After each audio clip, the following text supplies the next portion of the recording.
I was still at school when I started smoking. Must have been about 13 or 14. Um, and I think I stopped for a little while until I was about 15. And then from then, non-stop until 40, 47 it'll have been. I think it was just peer pressure.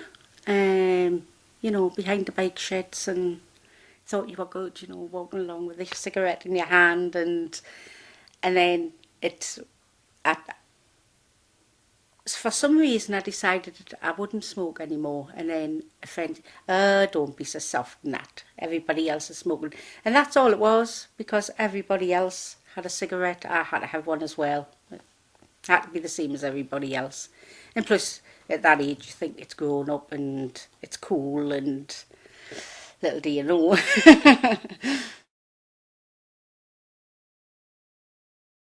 I thought about stopping smoking quite a few times, and it was always put off until next week and thingy. And then there was always the excuse, oh, I've had a harassing day or something like that. I did, I think, when I was in my early 20s, I stopped smoking for about a week. And then it was just something annoyed us or something like that. And I needed a cigarette and just started again. So it wasn't until I needed the operation on my knee, and was told you've got to stop smoking. And I'm not stopping smoking. But I thought, well, if it's a choice between having a new knee and stopping smoking, and then I thought to myself, well, if I stop smoking until I had the operation, and then I can have my cigarettes again. And I had every intentions of walking into Mr. Reed's office with a cigarette saying, what are you going to do about it now?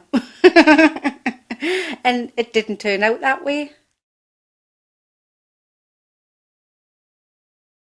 There was ups and downs, especially at certain times, like sit down with a cup of coffee and it was, where's my cigarettes? And I've stopped smoking. And it was hell on earth. But I just had to keep focusing. I need the operation, and sort of thinking to myself, if I start smoking and don't have this operation, I'll regret it.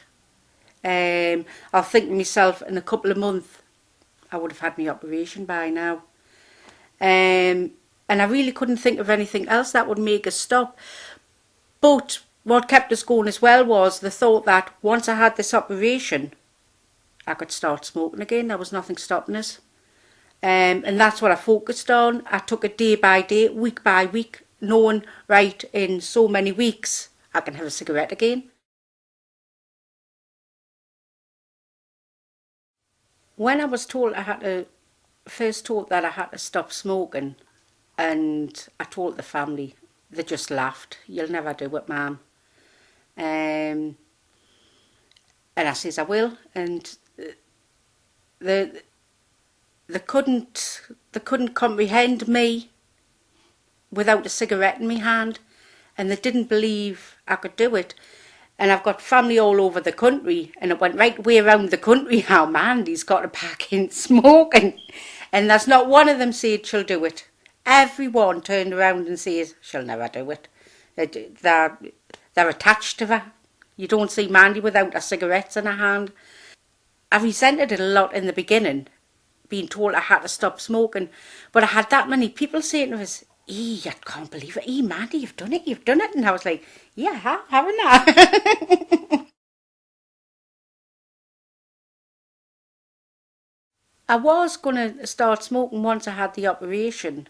I was going to start smoking again. That was the intent. But after the operation, I thought to myself, well, I don't know if I want to go back. And then I thought about the family and that, how they were so proud of us and I had done so well. And I thought, if I start smoking again, they're going to be so disappointed in us. And I did, for all in the past, I wasn't really bothered about the health issue. I knew about it, obviously, but I wasn't bothered about it. But I found a difference because just going up the stairs, at one time I was out of breath.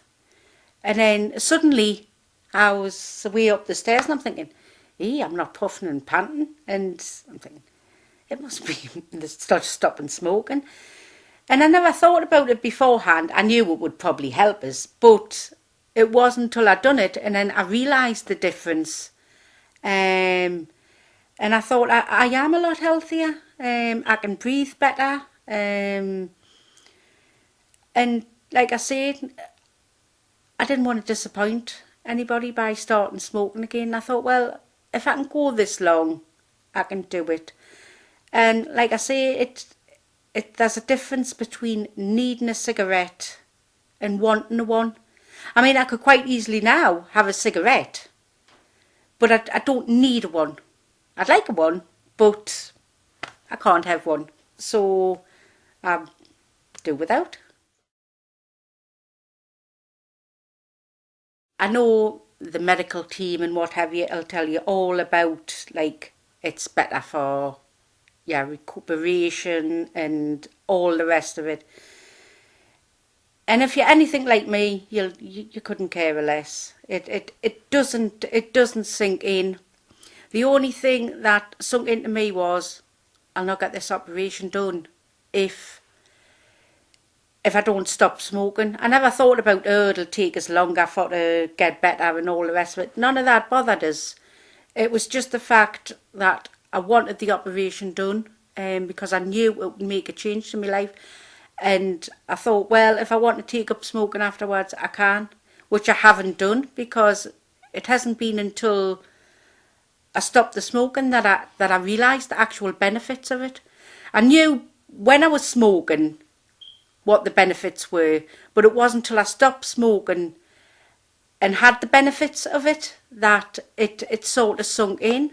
And I felt 100% better. I never thought I would because I loved smoking. They were my best friend.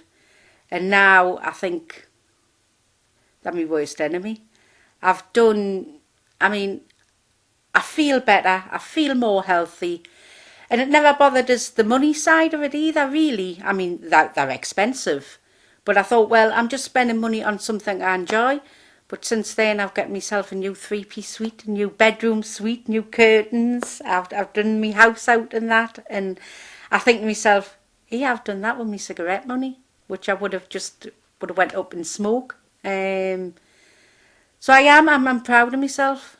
And all my family are as well.